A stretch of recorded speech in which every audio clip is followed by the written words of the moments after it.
pale kusagulizana pakati pa dziko la Malawi ndi dziko la Tanzania nkhani ya malonda. So we can call it a trade war, but for me it doesn't qualify.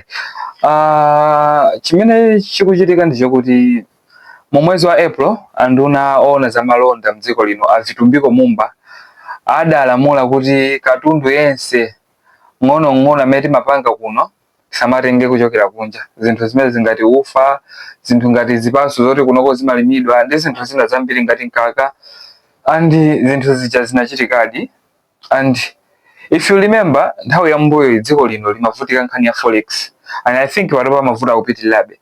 And ndinapanga video pa channel pompano, link yake muipeza ku description kwa kuti muone zimene nayankhula nena zoti njira zimene tingasovere economy yathu. And imodzi mwa njira imene napanga suggest inali kulesa katundu amene timapanga konkuno kuti azita tizintenga maiko akunja ngati Tanzania, South Africa, Zambia, and that's true. And amumba achita monga mmene tinaganizira ndayamikire.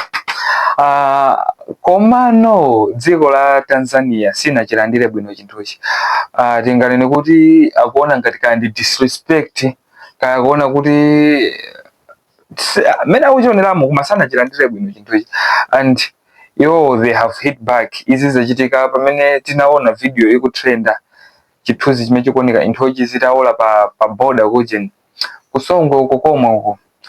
And ataona mlimi wa Eugene nduna za ulimi ya ku Tanzania amene ali Hussein Bash sizinawasangalase, afuna kubweza. Ndi kubweza kwake nnakuti one, dziko la Malawi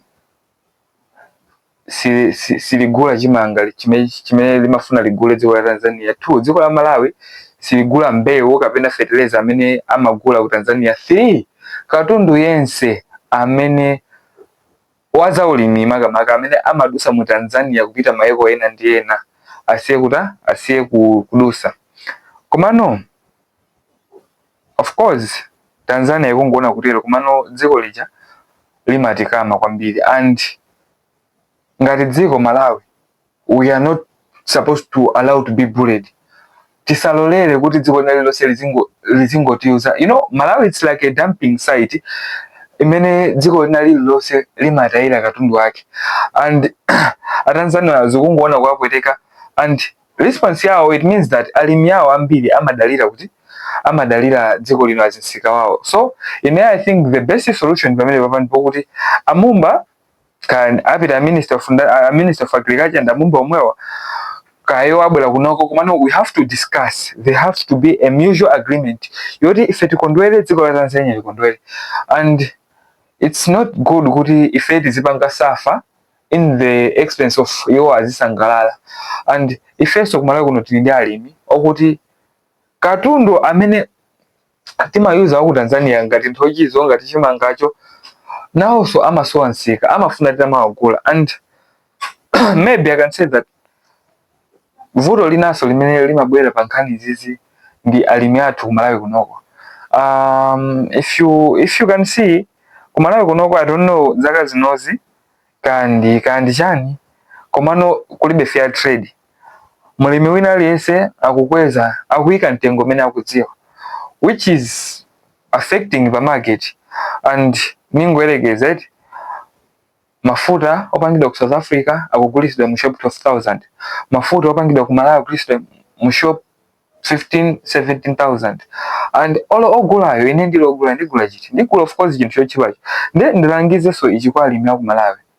Alimi aku Malawi tiyeni tiziyesesa kuyika mitengo yabwino kuti katundu anuja tizikwanisa kugula. And akakhalanso ndi mitengo yabwino azipangaso attract anthu akunjaja kuti azitha kutenga katundu kuno ukagulisa kunja kucha. Tipereke chisanzo mmene wachitira alimi ampunga zaka za mbuyozi, sindikudziwa pano pazokhala bwanji, koma zaka za mbuyozi kumachoka anthu aku Rwanda, anthu aku DRC kuzatenga mpunga kumalawi kuno ukagulisa ku Tanzania kuchani. In the process tikupeza foreign currency. Okay, nde tibwerere pa nkhani ya trade war pakati pa dziko lino ndi dziko la Tanzania.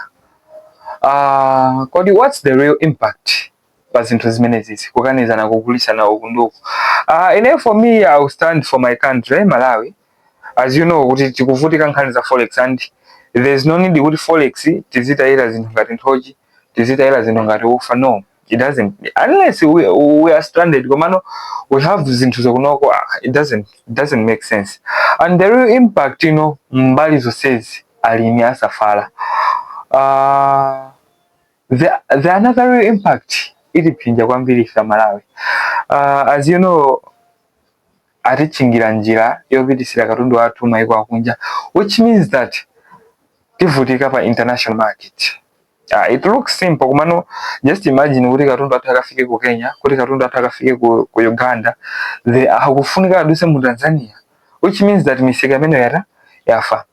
And the big impact imene ndikuopa pano kwambiri panopa ndiyo kuti bola mpaka imene isafike ku zinthu zina zingati port chancha. As you know, we are a landlocked country, and most of the times we rely on Tanzania. Magali moto aja mafika ku Dar es Salaam ali ndi port, and silingadalire kwambiri ku Mozambique. As you know, Mozambique ndi dziko lokuti sila stable, pang'ono nkhondo, pang'ono madem, and moreover the side imene ku East Mozambique, the side imene timaenda zoti ngadalire ndi side ije kuti unkumene kumachitika so zinthu zambirimbiri zikolowe chanchani. So there's a need of discussion. Dziko la Malawi, dziko la Tanzania akambirane, and fusono kodi pa nkhani yonse who is right.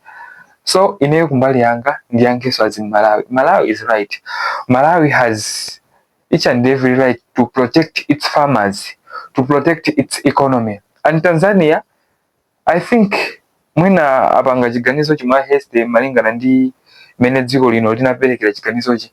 I think maboda amwe chimene chinakachitika anakatha kupanga kai allow katundu wawo apase kai, and zinaoneka mwamwano makontena anthochi akuola kuja kusongwe kuja. I think Tanzania inazona zinthu zokuti zopweteka kwambiri. Yeah, ndi zinthu zopweteka of course. Komano ngati niyo oonera athu maganizo anu ndi otani pa nkhani yonseyi. Tikufuna maganizo anu muike ku comment section, and also wala kupanga subscribe, kupanga like, kupanga follow, zingotengera tsamba limene mukutionerera. It's either pa TikTok, pa YouTube. And for business, use number imene ili pasiyo 0manena32106667, and that's for support. If you wanna support us, use the same number to reach us, manena32106667 imene ili pa WhatsApp komanso ko mukhala ndi tsiku lopambana.